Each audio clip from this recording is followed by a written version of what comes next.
First ever factory outlet Mukunda jewelleries, Kukatpally, Khammam, Kothapet, Somajiguda, Hanamkonda and Suchitra. వాగర్థ సంపృక్తౌ వాగర్థ ప్రతిపత్తయే జగతః పితరౌ వందే పార్వతీ పరమేశ్వరౌ. సదాశివ సమారంభాం శంకరాచార్య మధ్యమాం అస్మదాచార్య పర్యంతం వందే గురు పరంపరాం. ఆదిత్యాయ చ సోమాయ మంగళాయ బుధాయ చ గురు శుక్ర శనిభ్యశ్చ రాహవే కేతవే నమః. శృంగేరి జగద్గురు పీఠాధిపతులకి, కంచి పీఠాధిపతులకి నమస్కారములు తెలియజేసుకుంటూ కార్యక్రమాన్ని ప్రారంభిద్దాం. ఈ మార్చి నెల 16వ తారీఖు నుంచి 31వ తారీఖు వరకు 12 రాశులలో జన్మించినటువంటి వారికి ఏ విధంగా ఉండబోతుందో తెలుసుకునే ప్రయత్నం చేద్దాం. ముఖ్యంగా ఈ యొక్క గురువు వృషభ రాశిలో సంచారము, కుజుడు మిథున రాశిలో స్తంభించి సంచారము, అలాగే కేతువు కన్యా రాశిలో, మరియు శని భగవానుల వారు కుంభరాశిలో సంచారము. ఇక 12వ రాశి అయినటువంటి మీనరాశిలో శుక్రుడు, రాహువు, రవి, బుధుని యొక్క సంచార ప్రభావం వెరసి ఈ 12 రాశుల మీద ఈ నవగ్రహాల యొక్క ప్రభావం ఏ విధంగా ఉండబోతుంది, అలాగే మనము దైనందినటువంటి జీవితంలో భాగంగా 16వ తారీఖు నుంచి 31వ తారీఖు వరకు మంచి రోజులు ఏంటి, చెడ్డ రోజులు ఏంటి, ఏ రోజుల్లో ఖర్చు ఎక్కువగా ఉంటుంది, ఏ రోజుల్లో ఆదాయం ఎక్కువగా ఉంటుంది, ఏ రోజుల్లో అనుకున్నటువంటి పనులు పూర్తి చేసుకోగలుగుతారనే విషయాల గురించి క్లుప్తంగా తెలియజేసే ప్రయత్నం చేస్తాను. వీక్షించండి. ద్వాదశ రాశులలో భాగంగా మార్చి 16వ తారీఖు నుంచి 31వ తారీఖు వరకు ధనుస్సు రాశిలో జన్మించినటువంటి వారికి ఏ విధంగా ఉండబోతుందో తెలుసుకునే ప్రయత్నం చేద్దాం. ముఖ్యంగా ఈ యొక్క ధనుస్సు రాశిలో జన్మించినటువంటి వారికి గురువు అనుకూలంగా ఉన్నటువంటి సమయం. అంటే ప్రధానంగా గురువు ఎందుకు అనుకూలంగా ఉండబోతున్నాడు అంటే, భవిష్యత్ ఉగాది తర్వాత అంతా కూడా గురు మార్పు జరగబోతుంది, మంచి స్థితిగతులు అనేటువంటివి ఏర్పడబోతున్నాయి. అలాగే ఇక ధనుస్సు రాశి వారికి ఏంటి సంబంధించినటువంటి సమస్యలు ఏంటి అంటే, ముఖ్యంగా ఇప్పటి వరకు అనుకూలంగా ఉన్నటువంటి శని భగవానుల వారు ఇక 29వ తారీఖు నుంచి అర్ధాష్టమ శని దోషాన్ని కలగజేస్తున్నారు. తద్వారా కొన్ని ఇబ్బందికర పరిస్థితులు అనేటువంటివి ధనుస్సు రాశి వారు ఎదుర్కోక తప్పదు. పైగా షష్టగ్రహ కూటమి కూడా ఈ యొక్క ధనుస్సు రాశి వారికి తీవ్రమైనటువంటి ప్రభావాన్ని చూపబోతుంది. కాబట్టి జాగ్రత్తలు పాటించండి. గురువు అనుకూలంగా లేకపోయినా అనుకూలంగా చేసుకునే ప్రయత్నం కేవలం ఒకటే, పెద్దల్ని గౌరవించడం, దేవత ఆరాధన చేయడం, గురువులని ఇబ్బంది పెట్టకూడదు. ఇది తెలుసుకోదగినటువంటి విషయం. అయితే కుజుడు యోగదాయకంగా ఉన్నటువంటి పరిస్థితి, అంటే సప్తమ స్థానంలో స్తంభించి ఉన్నాడు. కారణం వలన ఏమవుతుంది, మీ యొక్క జీవిత భాగస్వామి కావచ్చు, వ్యాపార భాగస్వామి కావచ్చు, మీ మీద పెత్తనం చెలాయించే అవకాశం ఎక్కువగా ఉంటుంది. కాబట్టి తగ్గి ఉండే ప్రయత్నం చేయండి. ధనుస్సు రాశిలో జన్మించినటువంటి వారు ఏమి ఇబ్బంది పడాల్సిన అవసరం లేదు. అయితే ఏ రంగాలలో ఉన్నటువంటి వాళ్ళకి బాగుంటుంది అని అంటే, బొటిక్ మరియు బ్యూటీ పార్లర్, అలాగే సౌందర్య సాధనాలు, సౌందర్య ఉత్పత్తులు, అలాగే ఈ సంబంధించినటువంటి రెడీమేడ్ క్లాత్ షోరూమ్, వస్త్రానికి సంబంధించినటువంటి వ్యాపారాల్లో ఉన్నటువంటి వాళ్ళందరికీ కూడాను యోగదాయకంగా ఉంటుంది. మిగతా ఏ రంగంలో ఉన్నటువంటి వాళ్ళకి కూడా కాలం కలిసి రాదు. ఇది గుర్తుపెట్టుకోండి. కాబట్టి సమయం అనుకూలంగా లేదు, జీవితం ఏమీ ఇబ్బంది పడాల్సిన అవసరం లేదండి. కొన్ని రోజులే మనకు సమయం అనుకూలంగా ఉండదు, కానీ మిగతా అన్ని రోజులు కూడా అనుకూలంగా ఉండబోతున్నాయి. కాబట్టి సంయమనం పాటించే ప్రయత్నం చేయండి. పెద్ద పెద్ద నిర్ణయాలు తీసుకోకుండా ఉండడమే చాలా మేలనేటువంటి విషయాన్ని గమనించుకోవాలి. ఇది మీరు చేయాల్సినటువంటి స్థితి.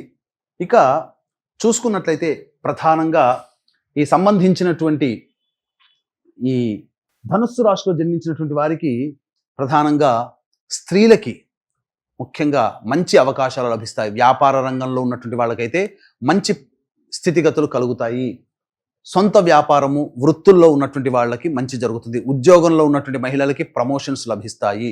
అన్ని విధాలుగా స్త్రీలకి మాత్రం ఈ ధనుస్సు రాశిలో జన్మించినటువంటి వారికి బాగుంటుందని చెప్పవచ్చు.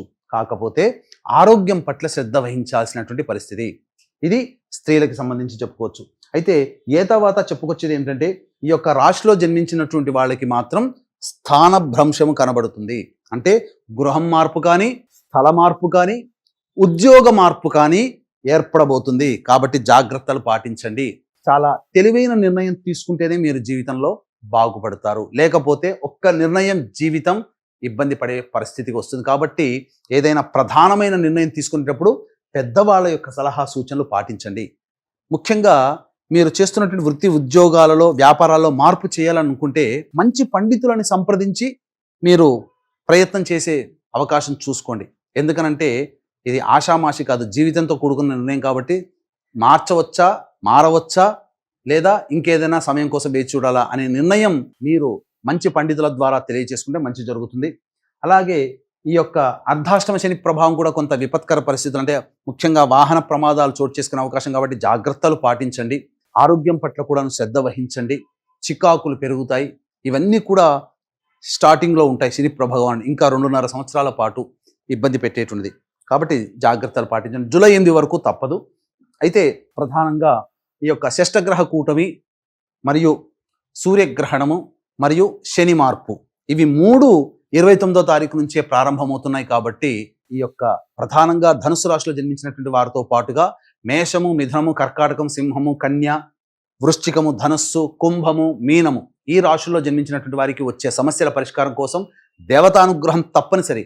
కాబట్టి సమస్యల పరిష్కారం కోసం సర్వదోష నివారణ పూజల హోమాల్లో భాగంగా 29వ తారీఖు రోజున సాయంకాలం 6 గంటల తరువాత, అనగా సూర్యాస్తమైన తర్వాత ప్రత్యంగిర, బగలాముఖి, వారాహి, అలాగే ధూమవతి, రాజశ్యామల హోమాలతో పాటు విద్య, వివాహ, ఉద్యోగ, దాంపత్య, అనారోగ్య సమస్యల నివారణకి విశేషమైనటువంటి పూజాది కార్యక్రమాలు, హోమాలు జరపబడుతున్నాయి. అవకాశం ఉన్న వాళ్ళు సాయంత్రం 5 గంటల లోపల 29వ తారీఖు రోజున 5 గంటల లోపల మీరు నమోదు చేసుకోవచ్చు.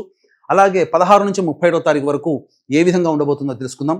ముఖ్యంగా 16, 17, 18, 19వ తారీఖులో ఈ 4 రోజులు సంపూర్ణంగా ఆనందకరమైనటువంటి జీవితాన్ని పొందుతారు. రాని బాకీలు వసూలవుతాయి. ధనపరమైనటువంటి సమస్యలు పూర్తి చేసుకుంటారు. మీ పేరు ప్రతిష్టలు పెరుగుతాయి. 20, 21వ తారీఖుల్లో ప్రశాంతత లేని జీవితము, ఖర్చులు అధికంగా ఉంటాయి. ఏ పని చేయాలన్న ఆసక్తిగా ఉండదు. ఒక జిగ్జాగ్ లాగా ఉంటుందని చెప్పవచ్చు. 22, 23, 24 తారీఖుల్లో పెండింగ్లో ఉన్నటువంటి పనులన్నీ పూర్తి చేసుకుంటారు. అలాగే విందులు, వినోదాల్లో కుటుంబ సభ్యులతో ఆనందంగా, మిత్రులతో గడుపుతారు.